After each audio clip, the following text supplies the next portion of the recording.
Welcome in, everybody. How's everybody doing? My name's Back47. I usually stream every Friday, Saturday, and now Sunday on Twitch. We're going to be going over the World of Warships Azur Lane 8th Wave event. Right now, this is a really cool event that they got going on. A lot of cool waifu commanders are up for grabs, as well as some really good boats. Let's start this off here. Azur Lane 8th Wave is here and is rolling in with one of the biggest drops of new content yet. 8 new commanders, 6 ships, 3 permanent camouflages, 1 enemy destruction effect, and the Azur Lane Comet Collection with a 7-week combat mission marathon. So this is running for quite some time, guys. It's going to go all the way until June 17th of this year. So you got plenty of time to take advantage of this event. Reinforce your fleet and commanders rosters, explore updated containers with new additions waiting inside, and take part in the event to complete the collection and claim its rewards. And as we said before, the event lasts until June 17th of this year, which is super cool. So you got plenty of time to get in on this. What do we got lined up here? For ships and commanders, we got AL, Marco Polo, Tashkent, Harbin, and Richelieu. And then the new commanders as well as Sashio. Sashio gets a new commander. Then we got the theme premium containers, updated containers with new ships and commanders, plus Manju containers featuring AL Massachusetts and AL Shinano. Those are the only way you can get those 2 ships, by the way. Yeah, through the crates, I do believe. Yep. Then the brand new collection, the new Azur Lane Comics collection with Commander Talin, themed camouflages, and a new enemy destruction effect. Then there's free content, complete a special combat mission to obtain Commander Yatsen and receive the Azur Lane port if you don't already have it. Yeah, that's super cool. You can get the port as well, too. So there's a lot kind of involved here. And we got waifus, chat, right? What's not to love about these waifus, baby? All right, we'll come down here to some of the ships that are up to grab. There's some new additions that they brought to the Azur Lanes, and I think they all look really cool. The Azur Lane fleet continues to grow with new arrivals joining familiar faces from previous waves. This time, the roster expands with the Marco Polo, the Tier 9 Marco Polo, the Tier 9 Azur Lane Tashkent, the Tier 8 Harbin, the Tier 8 Azur Lane Richelieu, along with new commanders Marco Polo, Tashkent, Harbin, and Richelieu. There's a couple different ways that you can obtain these ships. You can roll through them in crates, or they are actually currently for sale as well. If you don't want to put your money into the crates, you can actually buy these ships individually, which is super nice. The Marco Polo looks really good right now. It's currently available for 23,300 doubloons. The Tashkent for right around the same price, and it looks like the Tier 8 Harbin. The Harbin's actually a really good cruiser, chat. Very, very, very strong Tier 8 cruiser for 14,800 doubloons. So that's right on par what you're going to buy pretty much any other Tier 9 and Tier 8 premium in the game. Here's what the Marco Polo looks like, chat. We'll kind of scroll through some of these pictures. I think these ships look absolutely beautiful. The art department in this game just does a phenomenal job, and they never seem to disappoint either. Let's move on here. Yep, that's a Marco Polo. Look at that, guys. Isn't that amazing? That looks absolutely amazing. Another final overview of the Marco Polo. So they continued with like the barber stripes on the bow. That's like very unique to Italian ships in general, especially battleships, and I think that looks really nice. Now we're moving on to the Tashkent. The Tashkent's actually a fun destroyer to play. It's weird. The best way that I can explain the Tashkent is it's a light cruiser that likes to cosplay as a destroyer. Okay, it doesn't have the greatest concealment. It's pretty much a long-range farmer. And if you're playing a battleship and if you have a Tashkent on the flank on the opposing enemy team, you're just going to have a miserable experience because you're just going to be on fire pretty much the entire time. And unless you have a cruiser that can actually stop this thing, it can just pretty much have free reign all it wants all day. Basically, the way I build into that ship, I build into range, I build into propulsion, and just sit there and throttle Duke much like you would like with a Cabaros or a Dalny that has 2 very similar play styles. It's a little bit harder to contest caps with because its concealment isn't that great. But if you just want a DD where you can go out there, play island cover, just harass ships the entire game, the Tashkent is the ship for you. And it's really good too. Its guns are really good. Here's another view of the Azur Lane Tashkent. Just a beautiful looking ship. They did a really nice job with it. Yeah, it does have, I believe it's, I want to say 8-kilometer torus. Maybe they're 10. I could be mistaken. I'll have to look over the specs with that. She's a gunboat through and through. I wouldn't build it into torps at all. Torps torps are more of like in a defensive kind of role. The rudder on it's not that great either. So just build in a propulsion, stay at range, and just fire HE the entire game and watch yourself get 150, 160,000 damage almost every single game. Moving on here to the tier 8 Harbin. The tier 8 Harbin, I think, is probably one of the strongest tier 8 cruisers in the game. Only surpassed maybe by, say, the Cleveland at this point. Or honestly, I think it's more silly good than the Kutuzov, and that's a hard thing to say. So the Harbin's really good. Features deep water torps, rapid fire guns. I do believe it gets smoke, and it's just one of those Pan-Asian cruisers that are insanely hard to deal with. So a super good ship. And as you can see, that's what it looks like right there. Just a beautiful looking camo, beautiful looking boat, and it's just a really good ship. And it has deep water torps. They're pretty much, by the time a battleship player sees them torps coming, it's already too late. The thing's just amazing. All right, then we're going on to the tier 8 Richelieu. The Richelieu is kind of a unique ship. The Richelieu is a battleship, but it features 8 guns, all in forward-facing turrets. All your turrets are facing forward. It's a little bit more challenging to kite with a ship on a flank because your guns are facing forward. You're more better suited to stay bow on and back up. Very similar to like wood and maybe like an All Sauce or like a JB. You know, John Bart Burgone has a similar play style. She is fast. She does have a engine boost, and I believe she has 406s. Can you correct me on that? Does she have 406s or does she have 380s? Either way, her guns are actually pretty potent for her tier. The guns can be a little wonky. I play this thing very similar as like a bow-on heavy battle cruiser. You do have 32mm plating in the front, so there isn't much that can overmatch you, which is great for its playstyle, being that its guns are all facing forward, right? So if you got nothing but forward-facing guns, you can just point your nose at whatever it is that you're trying to shoot, keep it there, and you're pretty well protected against its bow. And there's a side profile of her right there, and she's fast. She's a very fast French battleship. Beautiful looking camo, and yeah, they just did a really good job. As you can see, all the secondaries are mostly towards the back of the ship. I wouldn't be building into like secondaries with this thing. It's just not made for it. It's just main battery. Build tank like you would pretty much any other tier 8 battleship, and you're good to go. You have anything to add, Classic? Just it's 380s. It's 380, so it does have 380mm guns. So if you find yourself up tiered with this thing, you're going to be spamming a lot of HE, right? Because 380mm guns are pretty lethargic at tier 8. Most other ships at tier 8 have 406mm guns from the Americans. I know the IJN, the Japanese battleships rock 410mm guns at this tier. So to have 380mm guns, you're on par with like the Bismarck and Tirpitz as far as like overall just payload. The good part about this ship, like I said, is if you're fighting angled targets, switch to HE. It's still really good, and you can do work in the ship pretty good. I actually like the Richelieu. It's an interesting ship. You do have to get used to the forward-facing turrets, and I just play it like a bow-on heavy cruiser. If you continue on with that kind of like mindset and play style, I think you'll be all right with the Richelieu. Looking to secure multiple new additions at once? Question mark. The Azur Lane Vanguard bundle brings together 4 new ships and their commanders. It also includes the Commander Asashio, the Azur Lane permanent camouflage for the Asashio, and that's a beautiful looking camo. We'll show this off in a second. And the edition themed extras in one package. I just want everybody to understand that you're not buying the Asashio, you're buying the camo for the Asashio. Okay, make sure you understand that. This package is 80,000 doubloons, and it gets you pretty much all the new ships that were just added to the game. As you can see in the corresponding commanders, comes with a destruction effect by the looks of it, 20 more. So yeah, if you hover over this tab, it shows you everything that's kind of involved with that commander pack, that Vanguard bundle. And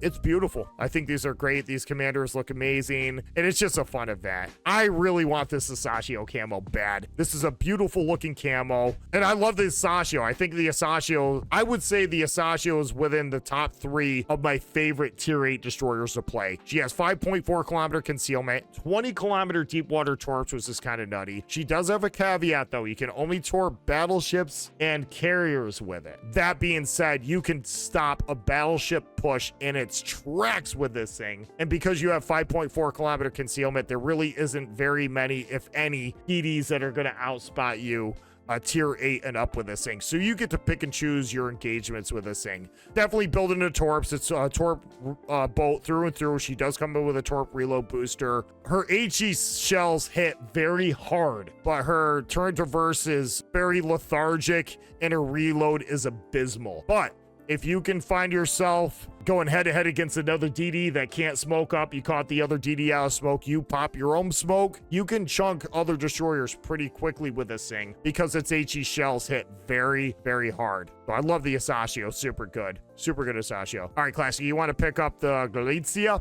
Yeah, the Gorizia. Gorizia.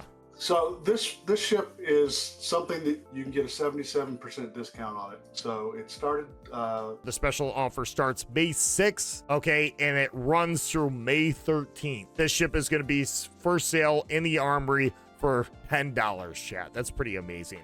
But with a 77% reduction in cost, this ship is $9.93 US. That's a steal. And it's a fun Italian cruiser to play at tier 7. I don't think she's crazy broken. I don't think she's underperforming. I think she's a really good cruiser for her tier that's balanced. And you do have SAP. You know, this thing is a DD slaying machine, so it's just a really, really good destroyer to have, and that price point is absolutely worth it. If you don't get any other ships in the game, if you're on a budget, the Galizia, I think I'm pronouncing that correctly, probably not, is absolutely worth the $10 that you spend on this thing. So again, that's a choice that you got to make for yourself. She's a great cruiser for her tier, and she's got this super cute commander, which I think is pretty good. I love these waifu commanders. I think this is awesome. Yeah, this ship, by the way, has a 6-kilometer hydro, which is kind of unusual. It'll catch people by surprise, especially smoked up DDs. It's really kind of fun to play if you play it to that strength. Yeah, 6-kilometer hydro is absolutely nutty, especially on Italian cruisers. You never see them on Italian cruisers. Italian cruisers never get hydro, to the best of my knowledge. So to have that unique equipment on that ship, I think is pretty strong. 6K hydro is just nuts. So you can push DDs that are smoked up this thing with your SAP, just literally murdered at pretty much any DD in the game. All right, we're going to wander our way down here to the AL Hindenburg. We're all very familiar with the Hindenburg, right? Tier 10 German heavy cruiser. One of the OG cruisers in the game. I think, I don't remember exactly when that line came out, but she's been around as long as I've been playing this game since, I want to say 2018, 2017 she came out. So she's been in the game for a long time. Just a beautiful ship and hard-hitting 203s. Incredibly tanky cruiser. The Hindenburg, especially if you put the ledge mod on it, brings your fires down to 9 seconds. So it's like you never even touch your R key. You can have 2-3 fires on it. It doesn't matter because they're going to be out in 9 seconds. I don't believe that you can run the legendary mod on the AL Hindenburg because it's technically a separate ship. But, you know, these tech tree ships, right, that they're given a premium slot, take that for what it is. It's a premium slot tech tree ship, a premium tech tree ship that allows you to switch commanders on and off for free, right? You don't have to pay 500 doubloons. They work really good at training up commanders. So, and the Hindenburg's just always been fun to play. Super good. I build in a range. I see some people build in a reload. It's pretty much all your preference, but an incredibly tanky cruiser to play at tier 10. Super fun. Always love the Hindenburg. Always will love the Hindenburg. And you never have to twist my arm to get me to play this ship. Now this right here, this Shimikaze's my girl, right? I'm a DD main. You all know that. Shimikaze's tier 10 destroyer. I believe it has all the features of the regular tech tree ship, but again, with a premium tag, right? So you can use this ship to train new commanders, which is super cool. You can switch it off for free, and that goes hand in hand with any of these other premium ships that are for sale with this Azur Lane event. However, one thing to note, with the Shimikaze, she comes with an XP booster, right? So you get improved credits, improved free XP. It basically makes this thing a tier 10. I wouldn't say a credit printer, but it does have a pretty much, I think it's a 100% increase on the credits earned, XP earned, free XP, so on and so on. So she's really good. Let me click on this real quick. I just want to make sure I'm giving everybody correct information. Yeah, it comes with a bonus combat missions and 200% XP. Those are the missions, but baked into the ship, it does have a credit multiplier, which is really nice. I don't have those correct values in front of me, so Bear with me when it comes to like everything I just told you. Those values might not be correct, but it does come with a credit and XP booster baked into the ship, which is really nice with the Shimakaze. And look at this waifu. Isn't she cool? Rocking a sword and a pistol. I'm down with that. And here's what the ship looks like itself. Here's some of the features. All right, just a beautiful looking camo. It's cool looking. It's cool looking. You can run either 20-kilometer torps, 8-kilometer torps, or 12-kilometer torps. Most players run the 12s. I'm kind of a little loco in the cabeza, right? I'm a little crazy in the head. I run the 8-kilometer torps on the Shimakaze because they hit silly hard. They'll hit for over 21,000, and they do 84 knots if you build into them. So it's kind of like all or nothing torps, right? You're juking with a lot of radar at 8 kilometers, but man, it's like they're virtually undodgeable at that range if you can push in that close. We also have a Azur Lane Dev, which is available. This is a Tier 9 American hybrid battleship. Very good.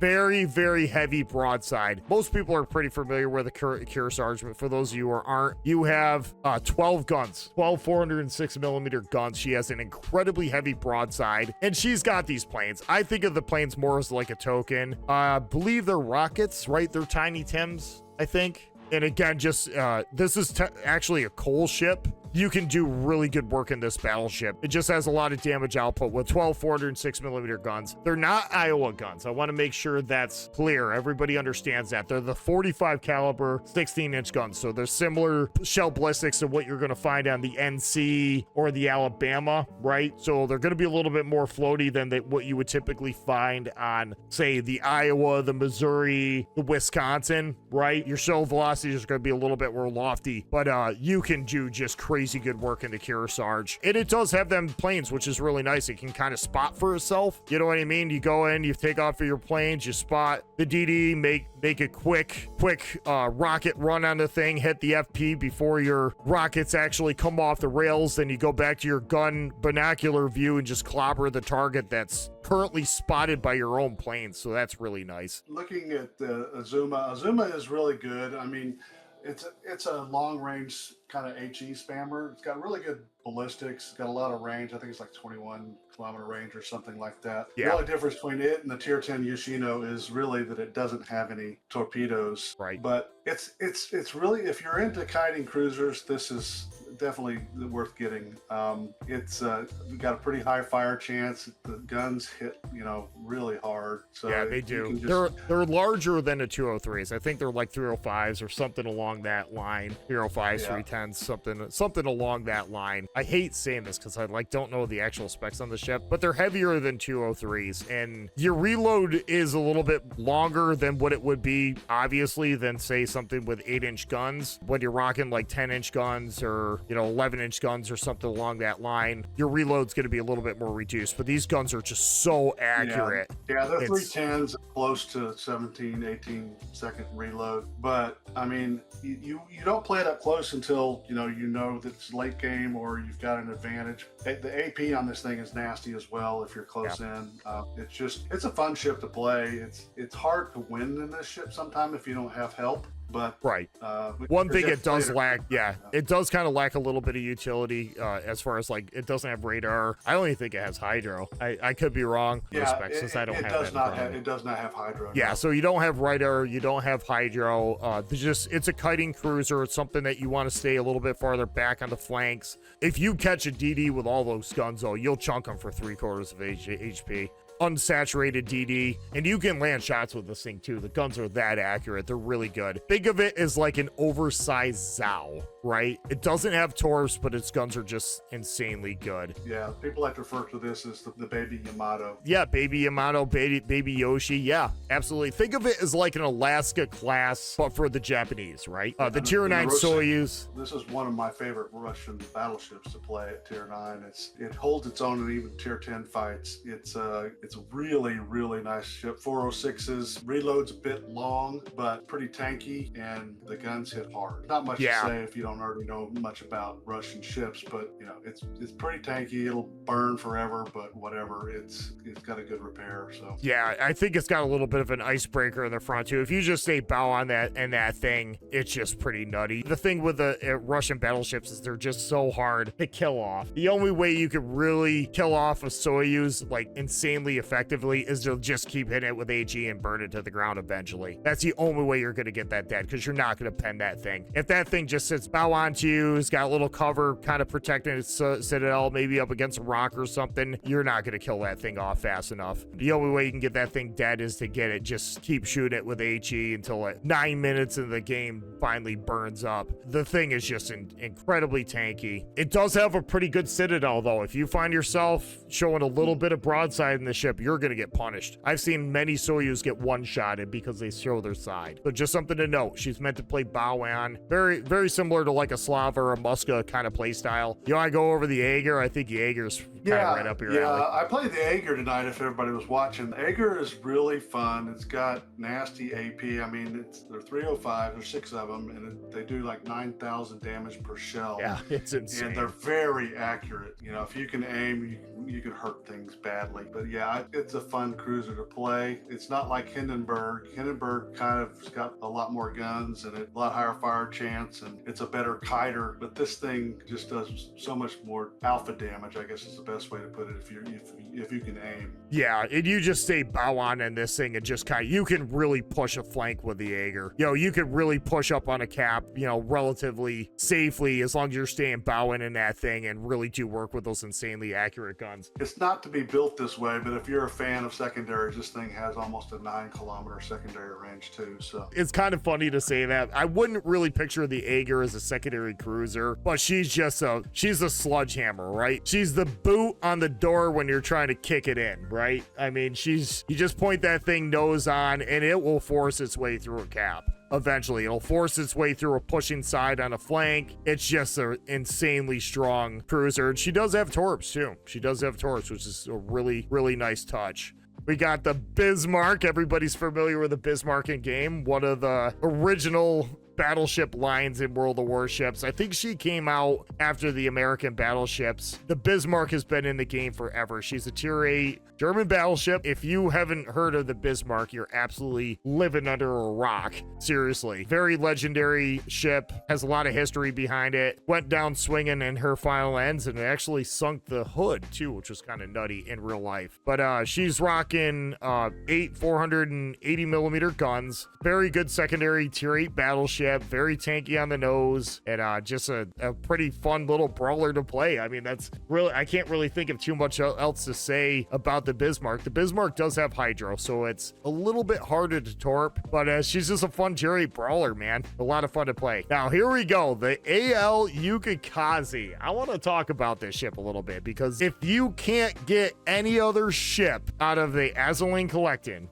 okay, if you can only buy one, I'm a little biased here because I'm a DD main, the AL Yukikaze is a ship to have. This thing is absolutely insane. It's got 5.4 kilometer concealment. It's basically a Kagurol hull. However, at tier 8, remember, this is a tier 8 ship. You can be fighting tier 6s in this thing. It has 8 kilometer Shimakaze torps. Again, the same torps that we talked about earlier that do 84 knots and hit for over 21,000. So this thing is just a brutal destroyer. You do have to play a little bit close to the fence because it's only got 8 kilometer torps. But again, that concealment is a weapon, right? You can push in very easily, on a flank or with a ship that doesn't have radar and just pretty much nuke it off the face of the earth. I mean, those torps hit that hard. You catch a tier 7 battleship with 3 torps out of this thing, it's dead. It's just dead. He's not recovering from that. He's just dead. You'll dev strike it with 3 or 4 torps. But it gets 2 launchers, unlike the Shimakaze that has 3. So there is that. You're going for it is a tier 8 destroyer, not a tier 10, so you only get 2 launchers. The thing's just insane. It's just a brutal, hard-hitting destroyer. Torp boat through and through. Very similar to like we talked about with the Asashio and typically with any other Japanese torp boat destroyers in the game. Their guns hit insanely hard. Like, again, it has over 2200 damage, max damage for their HE shells. However, you know, the turret traverse is equally as bad as the Asashio, and its reload is abysmal. But if you can kite away from a DD that's pushing into you, wing torps, smoke up, use your guns, I mean, it's just a very flexible destroyer because nobody can deal with you, right? Your concealment's so good in this thing, and you have torps that don't miss. They do 84 knots. You know what I'm saying? So it's just an insanely brutal destroyer. I will say this is my favorite AL ship in the game. I'm glad we had this talk. The AL Cheshire. The Cheshire, yeah, I wouldn't really call it a heavy cruiser, even though its guns qualify that. It's very similar to like the Fiji or something along that line. However, it has HE shells, where typically the Minotaur line is pretty much short fuse AP only. So it does have a little bit more flexibility. I guess you could consider it a heavy cruiser. Her guns are not bad. Her AA is absolutely phenomenal, though. That's one thing she is known for. The Chester has some insanely good AA for tier 8. She's a spammy British cruiser. Because she's a British cruiser, she gets a quarter pen, right? Like, she doesn't get like the standard penetration values that every other cruiser in the game, with the exception of the Germans. So she does get 1/4 pen instead of, I think, 1/8 pen on her HE shell. So that's pretty important. Fire chance is pretty decent. It's just a cruiser. It's an HE spamming cruiser. Torps. Yeah, 8-kilometer torps. Do you have anything to add about the Cheshire? You're more of a cruiser man than I. Because I don't play the ship a lot, and I don't recommend the Cheshire, but okay, fair. Cheshire does have a couple things going for it. Has the super heal to save it. Does have a really not so great armor scheme, but it also has a really good deck armor. So if you angle it, as long as the battleship does not hit your bow or stern, you can actually bounce some battleship shots. The Cheshire it lacks range, and the reload is okay-ish. It's you're not going to have the reload that you would off of Fiji or, you know, any other British cruiser of its tier. Yeah, it's just one of those ships where it's, you know, a British heavy cruiser. It works for what it is. Probably not the best cruiser in the game, not the worst. It doesn't have radar. You know, typically the British cruisers don't have radar, so, you know, just something in mind with that. I believe she does get hydro though, so at least there's you that. Have to check, you have to switch between hydro. Choose between hydro and DFAA. Okay, I would just run hydro then. I mean, to me that's hydro. A no-brainer. But yeah, she's definitely not the best tier 8 cruiser in the game. I wouldn't say she's the worst. She's just a British heavy cruiser with decent HE. That's, I think, the best way to explain that ship. All right, we got 2 ships remaining. We got the Hornet and the P&H. So, Carthage, you were nice enough to join us. Would you want to cover those 2 ships? Yeah, I can absolutely cover the Hornet. So, the Hornet is American carrier at tier 8. She has the one notable thing about the Hornet is the fact that the Hornet gets tactical squadrons in the form of B-25 Mitchells. They're very slow, but they hit very hard and they have a lot of HP. So you have that going for you. And then the other thing is that Hornet has AP bombers, but they don't dive like AP dive bombers. They kind of level out like the British bombers, and they drop, and then yeah, this thing Citadel's German battleships pretty easily. Oh yeah. One thing I will say about the Hornet is not incredible. It doesn't have high alpha, right? With the exception of the B-25s, it's the only squadron and it's a tactical squadron, so it comes off a cooldown, right? Pretty much like some of your high tier 11, you know, like United States and stuff like that. So it's a unique feature of tier 8, but those bombs hit really hard. But I find the Hornet, I actually like playing the Hornet, even though it doesn't have a lot of damage output. The Hornet is very forgiving to play, right? Compared to, say, like the Lexington, where your planes, when you drop your bombs, they go up and they come down. There's a lot of hang time, a lot of maneuvering, where when you drop the AP bombs and the stuff, like Carson said, that your planes are flying pretty much flat when they drop them. So it's just a lot easier to get rounds on target. I think the reticle feels a little bit better too. So even though it doesn't have the best torps, at tier 8. It doesn't have the best bombs at tier 8. She's just a very user-friendly carrier for players to play. And if you're newer to carriers or don't have a whole lot of experience in carriers, myself included, okay, I find the Hornet very user-friendly. It's easy to get rounds on target with a Hornet. And, you know, the Hornet does have a lot of historical value behind it with the B-25s. I'm sure most of the people that play this game are familiar with the Doolittle raid, right? Prince Idol Friedrich Carthage. I'm sure you can hold your own pretty good with that one. Sorry, my bad. Heinrich. So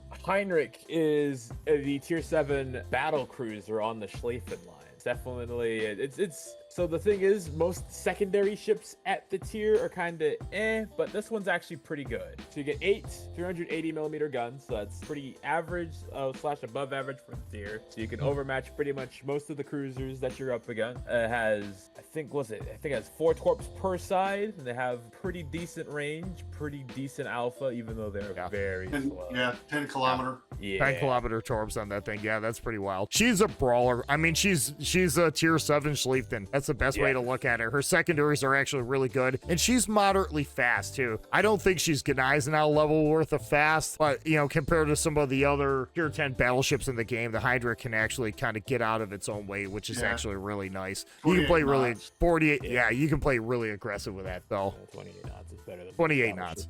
Yeah, it's better than most BBs. Yeah, the other interesting thing about this one is they have the fast damage control party. You know, so it's not the regular heal. Yeah, the thing is just made to brawl. Yeah, it's just straight up made to push and brawl, and it's a super fun ship to play. That whole line is incredibly fun. But you know, as we said before, these ships come with the premium, the 10-point commanders, 4 slots, the combat missions for the 200% XP. These are all just really good, and it's a premium ship, right? So you can again transfer commanders on and off of these things. If you want to build up a new Schlieffen commander, right? If you want to have another secondary commander in your back pocket, you can take the Prince out, throw a 10 or 10-point commander on that ship, and very easily work it up to, you know, even 18 points, if not all the way up to 21 points if you'd like. So it's like these are very flexible when it comes to like these commanders, trading them on and off the ship, because you don't have to pay doubloons to do it. So it's just really good. It's just a super fun event. Most of these ships are tech tree ships. There's a handful of coal ships. I know the Kearsarge is a coal ship. And honestly, the Kearsarge is probably the best tier 9 coal ship in the game, if not the best tier 9 battleship in the game, depending on what you're looking at it. She's that strong. If you go scroll down here, here's the Admiral packs, which is actually really nice. You got a Common Core Alpha, a Common Core Beta, and a Common Core Gamma, and they all have their unique commanders that are corresponding with the ships. This right here is the core for the Alpha. It comes out with wow, that's actually quite a few 10-point commanders. Plus it comes with a permanent camouflage here, a rare item. Yeah, a lot of cool things. Here's the Azur Lane destruction effect. Oh, that's actually kind of cool. That's really cool. That destruction effect looks absolutely amazing. So these are the Admiral packs. I'm not going to go through every single one of them, chat. If you see one that you like, you can actually just go for it. If you're going to get these Admiral packs, just make sure that you're buying... Yes, these commanders are nation specific. So make sure you're getting the commander that corresponds with the nation that you want to get. It looks like they have one for every nation by the looks of it, which is actually kind of... Yeah, it looks like each commander pack comes with a commander for each nation in the game, so that's kind of cool. The hood one looks actually pretty cute. She's cool. So, and they're 20,000 doubloons, so it's up to you whether you want to buy these things or not. Let's just go over this real quick, because this is actually pretty massive. Think of it as like the gold containers, like around Christmas time, right, where you buy your Christmas crates and you have a chance to roll another crate, which has the chance to roll a super rare ship, right? This is kind of how it works. It's a crate inside a crate. But the Massachusetts, to the best of my knowledge, the only time that any version of the Massachusetts are available, one is during the Black Friday event. You can get the Massachusetts B. During Christmas time, I believe you can roll it through Christmas crates if you're lucky. I want to say they're available through super containers, but I'm not sure. If you think you're going to roll any ship out of a super container, you can play this game for years and not get one. So just understand that that's most likely not going to happen. So this is the chance to get your hands on the Azur Lane Massachusetts is as well as the Shinanu, right? Tier 10, which is kind of nutty. So it's you're gambling for these things, right, guys? I mean, it's not a guarantee, you know what I mean? And even if you get these premium containers out of the containers, you're still not guaranteed to get these 2 ships. So something to take note of. After obtaining the Shinano or Massachusetts from the containers, the premium containers, premium containers, play 1 battle on the ship to receive her camouflage flag. The mission to obtain the flag will be available until the release update of 15.5. So you got like at least 6 weeks or better. Get that mission if you want to go after the flag. Both container types feature the guaranteed drop mechanic. You're guaranteed to receive a ship from an Ocean Guardian container upon opening the 35th container if one's not been obtained earlier. Manju premium containers follow a similar rule, guaranteeing a ship upon the 20th container if one has not been obtained before that. There you go. So you're guaranteed a ship. If I'm reading this correctly, you're guaranteed a ship after your 35th opening, right? So if you haven't rolled a ship, that's for the main one, right? If you haven't, right? Okay. So your pity roll, so to speak, is that after your 35th. You can find full details on the container, both containers and their drop rates at the end of the article. We'll show them off briefly. I'm not going to go over it, but I'll put it on screen. See, here's the drop rates. And I'm not gonna read all these off. I will just show it on screen. Okay. You guys can see this for yourself. Okay. We'll scroll down here. The commanders. These are all 10-point commanders, so you get a 95% chance of dropping a tier 10 commander. That's actually really good. 5% of the ships. Here's the camos, right? Different things that you can get. 32% on the destruction effect. That's pretty good. Well, this is out of the premium containers, right? The Manju premium container, right? So this is the drop rates on the super duper super rare container in a container. Okay. So there's the drop rates for the ships, the commanders, the destruction effects, and what have you. And there you go. Over here, let's click on this 3rd tab. This is the drop rates for the economic boosters. It looks like that's the only thing that changed with that tab. So there's all the drop rates. They're on screen. I'm not going to go through every single one of them. There's the drop rates for all the ships that are available. Same thing with all the commanders. You know, you get the idea here. So that's that, chat. Azur Lane comic containers. Here's the drop rate for the comic containers. So you're going to get one collection element for each container you get. So it's a 1-for-1. Azur Lane tokens. This is actually kind of cool. Azur Lane Ocean Guardian premium containers are also available in the Armory and Premium Shop for doubloons and real money. When purchased for real money, they come with the Azur Lane token as a bonus. Exchange these tokens in the Armory for the new Azur Lane enemy destruction effect and permanent camouflage of the Azur Lane series for a wide range of ships, including the one for the Asashio. I actually want to show this off really quick. This is the first time that they actually did this. I think this is a massive W here. This is the first time that World of Warships, with the Azur Lane event anyways, put the cameras separate from being inside the containers. In previous events, you had a roll for a camouflage. This event, they're keeping them separate. They're keeping them outside of the containers. You can contain them without rolling for them, and you can pick and choose the camo you want. However, you have to purchase the containers to obtain the Azur Lane tokens. That makes sense? Very similar to the Christmas event, right? Here's an example of some of the camos here that are available. I want to put that I mean, they're all right here. 20 tokens, some of them are 25, some of them are 30, some of them are 50. But here's that really awesome looking destruction effect. I wish they would show the animation here. They do. But look at this awesome destruction effect. That's cool, man. So yeah, that's that. Here's all the camos, guys. Different things. They have a New Jersey camo for the Iowa, which I think is kind of cool. You can find these camos. They're located in the Armory, right? They're going to be under the Azur Lane event. Here's the containers that you can buy. For 6 containers, it'll come with 30 tokens. Azur Lane Ocean Guardian premium containers times 6, bonus 30 tokens. So you have to get 6 of these containers to get 30 tokens. No, I think there's 30 in each. You just selected the 6 bundle. Oh, okay. Is there 30 in each? Okay. With one container, it's 5 tokens. With 3 containers, it's 15. And with 6 containers, it's 30 tokens. There you go. So yeah, these are some cool stuff. It's, it's up to you whether you want to spend the money on it. It's an event. I think it's pretty cool. It's up to you whether you want to make the financial choice to buy the stuff or not. I can't make that suggestion for you. But they're all good ships. They're all fun to play. And some of these waifu commanders will look really cool. If you're a weeb and you're into that kind of stuff, hey, more power to you. Do your thing. You do you, boo. I'll take that comics collection because they did this a little bit different than previous collections. And the other issue here is that there's actually 2 sets of tokens in this event. One of them is the ones that Thurbeck just explained, which was to come out of the crates and you can buy stuff in the armory with that. Then there's the comics collection, which if you go through the Azur Lane's comics mission chain, it's like a dockyard. In the first week, you'll get 4 of these collection tokens, which are different. Okay, so those good collection tokens, if you go into the collections screen menu in the game, in the client, you'll see your collection just like you did for other collections that you've done before. The difference is you don't get these individual, collection tokens that you'd see coming out of crates, which are specific and they fill in a blank. In this event, you click on the blank and you fill it in with one of your tokens and you get a collection element for that page. There's 4 elements on each page. Yeah, that's it right there. So click on, so you've got 4 tokens here. You earn those through the mission chain, and for the entire, if you get the entire collection, you get that Talin permanent camo. Yeah, the commando. Yeah.